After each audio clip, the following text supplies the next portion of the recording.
Le plus sûr moyen de savoir où nous en sommes avec Dieu, c'est de regarder quelle est notre attitude vis-à-vis de nos frères. Celui qui dit « j'aime Dieu » qu'il ne voit pas et n'aime pas son frère qu'il voit est un menteur. Quand l'Esprit de Dieu habite en toi, tu es plein de compassion pour tous. Si tu sens monter en toi des mouvements de colère, de jalousie ou de mépris, vite, crie vers le Seigneur, pitié, qu'il remette en ton cœur sa miséricorde.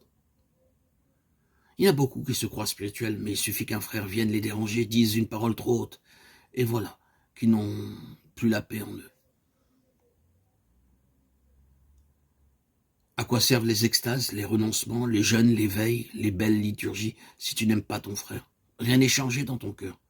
Tu cherches à te plaire à toi-même, tu ne cherches pas à plaire à Dieu, qui nous a demandé d'aimer tous les hommes comme lui-même les aime. Lui, il fait pleuvoir la pluie sur les bons et les méchants. Si tu aimes seulement les gens avec qui tu as des affinités, qui pensent comme toi, qui croient comme toi, ce n'était pas la peine de te faire moine, tu n'avais qu'à te marier. Souviens-toi de la parole de Jacob à son frère, « J'ai vu ta face, et c'est comme si j'avais vu la face de Dieu », Genèse 33, 10. Qui voit son frère voit son Dieu, disent encore les pères. Il n'y a que l'Esprit Saint qui nous donne des yeux pour voir.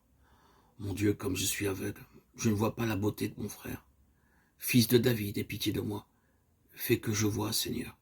Ouvre mes yeux pour que je te voie, Jésus, en tout et en tous. Quand tu as des difficultés avec un frère ou que telle ou telle visite te répugne, prie ainsi et tu verras. Tout ce que tu fais au moindre de tes frères, c'est aussi au Christ que tu le fais.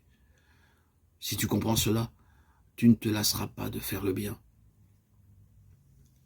Toutes les énergies de l'Évangile sont dans ces simples préceptes. Tu aimeras ton prochain comme toi-même. Tout ce que vous voulez que les autres fassent pour vous, faites-le vous-même pour eux. Il suffit d'une mauvaise pensée contre ton frère pour que l'image de Dieu soit ternie en toi et pour que sa paix te soit ôtée. Comment pouvons-nous, avec la même langue, louer Dieu et médire de nos frères? C'est le signe que nous avons le cœur double, divisé. L'amour de Dieu ne le remplit pas. L'esprit d'unité n'est pas en nous. Et nous devenons les instruments de celui qui divise, le diable.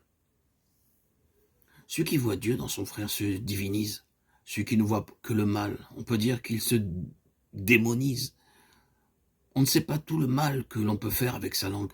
Il y en a ainsi qui sont devenus les meurtriers de leurs frères. Il faut beaucoup prier pour que Dieu nous délivre de cette manie de tout critiquer, de ne voir que le pire en chacun. Mon père spirituel disait de ne regarder que ce qu'il y a de beau, de bien, de vrai en chacun. C'est l'image de Dieu. Ne regarde pas le reste, tu risquerais de croiser ton regard avec celui des démons. Ne regardez que Jésus-Christ, même dans un homme pécheur, il n'y a rien de tel pour mettre les démons en fuite. Les hommes font beaucoup de grimaces, mais là n'est pas leur vrai visage. Cherche le visage. Il faut avoir le Saint-Esprit en soi pour le voir dans les autres. Celui qui ne voit que le mal chez son frère est lui-même possédé par un mauvais esprit.